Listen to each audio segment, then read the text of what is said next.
Around this time, last year, I took on a hobby that I never would have foreseen myself taking. That hobby, of course, is riding a motorcycle. For the first 22 years of my life, not once did I care to ride a motorcycle. To be honest, I thought it was kind of pointless. No AC, no radio on most bikes, you're exposed to the elements, and for God's sake, not to mention you're 5'10" a bazillion times, more likely to die while riding a motorcycle than driving a car. Yet I found myself slowly but surely falling in love with riding. Having been an avid car enthusiast for 2 years prior and a number of years even before that, I never thought I was missing anything in my life until I swung my leg over one of my best friend's Honda CBR 300R. Not gonna lie, it was intimidating the very first time I hopped on. I didn't know how to functionally control the bike, let alone move my appendages simultaneously to operate it. After 2 frustrating minutes, I told my friends that bikes weren't my thing, and they understood. That was spring of last year. Oddly enough, I still thought about motorcycling even after arriving back home in Dallas.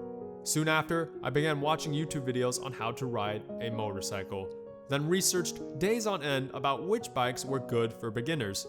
Come the weekend of July 4th, 2017, I asked my best friend one more time if he let me ride his CBR 300R. This time, I spent another 10 minutes or so. I even took the thing down the block and back. At this point, I had decided that I would give motorcycling a serious go. 1 month later, I took the BRC and 16 hours later, received my motorcycle endorsement. The rest was history.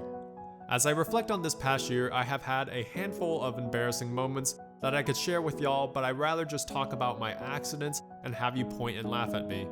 I remember the first day I went to a motorcycle dealership and bought my 2017 Yamaha R6 off the showroom floor. I didn't know what to expect. I had only ever studied beginner bikes like the Ninja 300, R3, CBR 500R, etc. Still, my best friends had convinced me to start on a 600.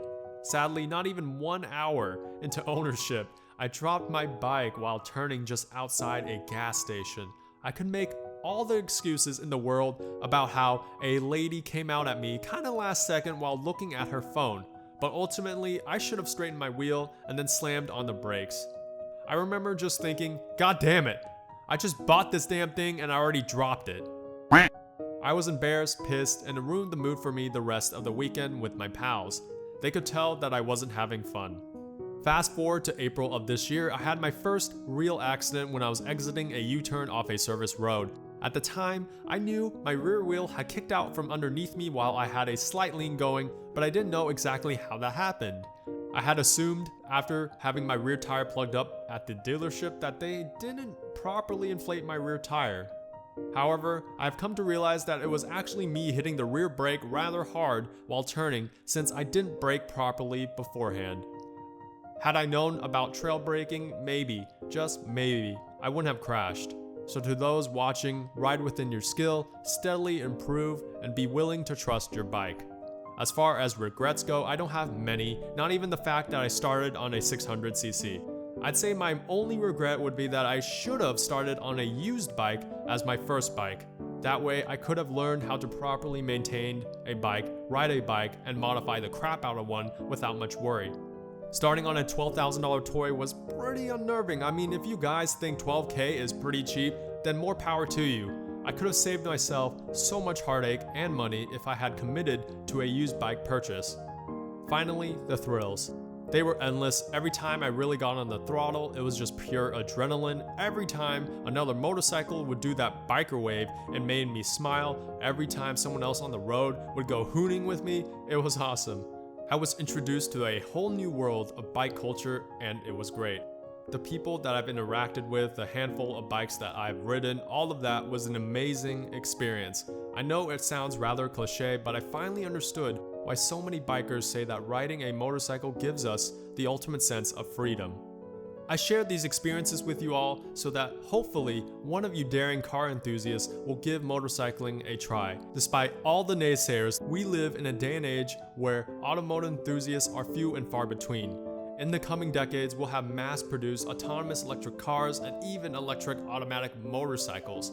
My point being that as a community, our way of life will one day have to change. Until then, respect each other's hobbies and more importantly, the individual behind the wheel or handlebars.